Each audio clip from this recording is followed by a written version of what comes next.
Hey guys, what's up? Welcome back to another video. I'm the Canadian Zombie, and today I'm decided to make this kind of different video of me discussing something that I want to talk about because, well, I want to talk about it, and I feel that you guys might benefit from what I'm about to say. So I've noticed that in the last couple of matches leading up to Gorod Krovi, that there's been a lot of hate surrounding the Pharaoh, and I don't know if it's just me or there's people actually like it, and I see all the worst of the comments in videos. But I'm here to talk about the Pharaoh and why it went from being one of probably the worst gun in Call of Duty Black Ops 3 Zombies to being still not like very good, but a lot better than what it used to be.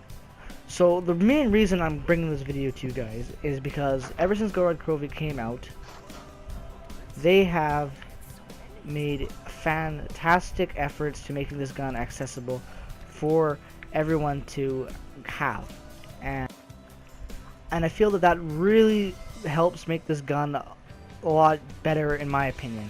Now, you might just be thinking, oh, well, what does that have to do with anything of making a gun more powerful or more better for killing zombies and efficient? Well, it doesn't have to be an efficient weapon, but the Pharaoh has a decent amount of ammo, it's 750 points, it's very accessible, and it's a very good point weapon. I used to always get the VMP for points, but ever since Gorod Krovi, I always get the Pharaoh just because it is very good on points and can help me get up to those high rounds very quickly. Now, when I'm doing a high round attempt, or I'm playing the Easter egg, or I'm doing something, I will always buy the Pharaoh, because about round 6 or 7, it's still efficient for headshots, and it's still very efficient for points. And ammo is only 350 points. For 750 points, you're getting 200 bullets. 100 in the reserve with 40 in the clip. That's when you buy it. That is pretty good in my opinion, if all considering.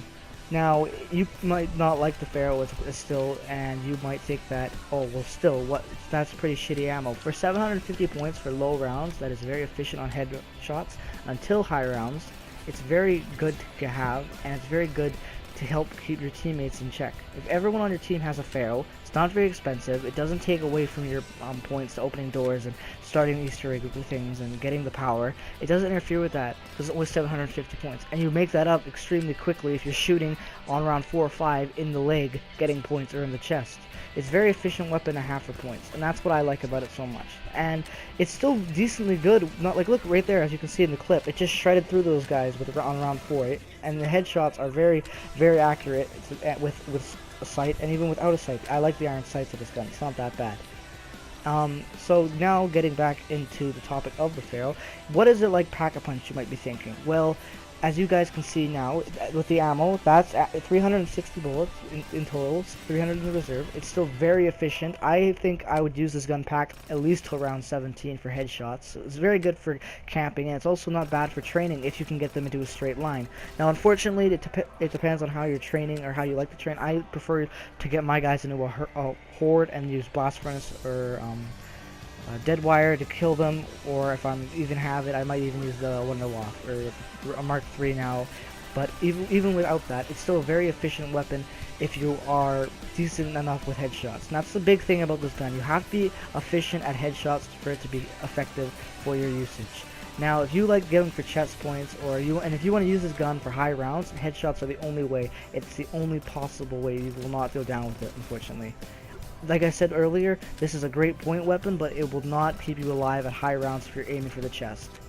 It's great till around 8 or 9 non-pack-a-punch for chest shots. It'll get you lots of points. But after that, you better have a pretty good distance on yourself, and you better have hope to God that you won't get hit from behind when you're aiming down sights, because it is very inefficient if it is not a headshot. But getting off that topic, it still is efficient for headshots, which is the most important thing. If it's efficient in any way, it still makes the gun decent. And for the fact that they put it on the wall, easy accessibility in low rounds, and is a good point weapon for low rounds, and is pretty decent pack-a-punch, you can't complain about it. Now, there are a lot of other guns that are like this too. A lot of people use the VMP for high rounds because it's pretty decent pack-a-punch. It's almost like the Thompson of Black Ops 3, which is pretty good. I like the Thompson, most people do, but the Thompson was best because it was a point weapon and it was still efficient. That's where the VMP is compared to, why I compare the VMP to that. Now, if I was to compare the Pharaoh to a certain gun in World at War or Black Ops, I would probably compare the Pharaoh to something around the lines of, that's a good question. I don't know. Maybe a, It depends on what you want. I don't know how I would compare this. It's kind of a unique weapon in that sense. It's very efficient for headshots, but nothing else. I'd say it's actually, you know what? I'd say it's almost like the BAR from World at War. It's not efficient for chest shots, but it's very efficient on headshots, and it's not got a lot of ammo, but it is efficient. And the ammo can be used properly if you get headshots. That's what I would compare this to. And overall, I feel that a headshot weapon, Pack-a-Punch, that can get you decent rounds, that is extremely cheap. Like, if you have wall power on this gun and you have it, it'll keep you alive for a while, and you won't have to worry about a weapon. And it's easy accessible ammo. That's the best thing about this gun. Ammo is dirt cheap. It's right there at starting room, and it's easy to grab. It's easy to quickly, before start of a round, if you guys could see it, what I'm about to go do, I'm going to go run over and grab some ammo for it. It's very easy to get to from my favorite training spot. That's why I like using it so much, and I feel that if anyone likes training down in that area in the basement, that it's the best gun to use until around rounds 15 or 16. Now, if you choose not to use it, and other guns, there are other guns that are really good as well that are starting weapons that I'm not going to touch on. I'll leave you in another video, but as you guys can see, the KRM is a very efficient weapon, as most people know. That is very cheap, at the same price as the Pharo actually, and it's good for high rounds, Pack-a-Punch, and fully upgraded. But if you do choose, if you're more of a point person, which shotguns unfortunately don't do, the best thing you can get for low rounds, in my opinion, is definitely by far the Pharo. So I hope you guys enjoyed this video and this little tip. Make sure to like, comment, let me know what your thoughts are on the Pharo in the description below. Hope you guys have a great day. Thank you all for watching. I'm the Canadian Zombies, and always take care. I'll see you in the next one.